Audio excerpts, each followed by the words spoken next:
May it please the court, opposing counsel, members of the jury. All the symptoms were there, but Dr. Coulter failed to diagnose them. In a short 90 minutes, an emergency room doctor successfully diagnosed Miss Bo Bridger with trichinosis, something that Dr. Coulter failed to do over the course of 3 long weeks. Even though that during those 3 weeks, Miss Bridger was continuously exhibiting key symptoms of this terrible infection. The truth is that Dr. Coulter was not paying attention. Dr. Coulter missed this diagnosis.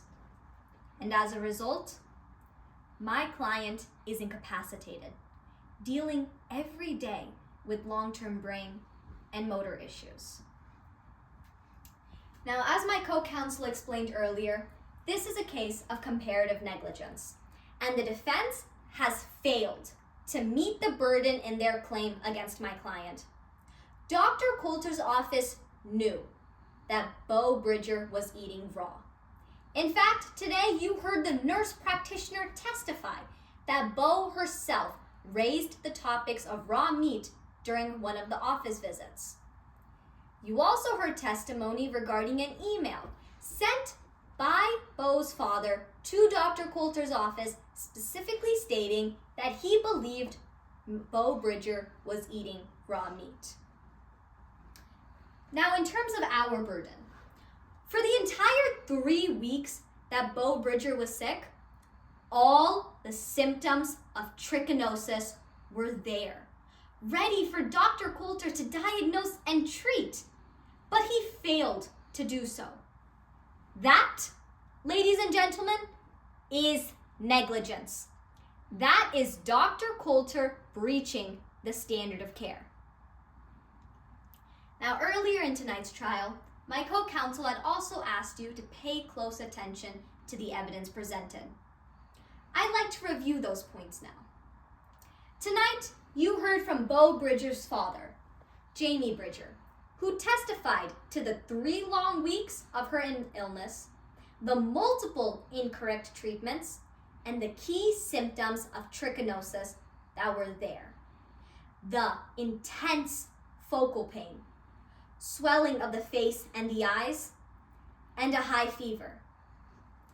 He also testified to sending an email to Dr. Coulter stating that Bo was eating raw. You heard from Mary Lewis, who is an office manager. In fact, Mary Lewis is an employee of Dr. Coulter who is now testifying on behalf of the plaintiff. And even she was worried that Bo wasn't getting any better. Yet Dr. Coulter never sent her to see a specialist. You heard from Dr. Sylvan Hart of the emergency room. He testified to Bo Bridger suffering from intense muscle pain and swelling of the face and the eyes. However, Dr. Coulter never held a full examination on her intense muscle pain. Dr. Coulter never charted the swelling of the face and the eyes. Dr. Hart also told you about how Bo Bridger was taking prednisone, a long-term medication for her asthma, which is known to suppress fevers. However, Dr. Coulter, the doctor who's been prescribing her this medication for over 10 years, failed to account for it when measuring her fever. Now, you just heard from the defense. They came up here telling you what's missing matters, but the only thing missing in this case is Dr. Coulter missing the diagnosis. My client, Bo Bridger, is incapacitated due to the negligence of Dr. Coulter. So that's why as you go into that jury room to deliberate, we ask that you keep Bo Bridger at the forefront of your minds.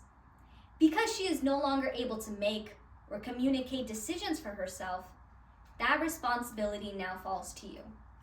We then respectfully ask that you return a verdict in favor of the plaintiff, Bo Bridger, finding Dr. Coulter's family medicine negligent. Thank you.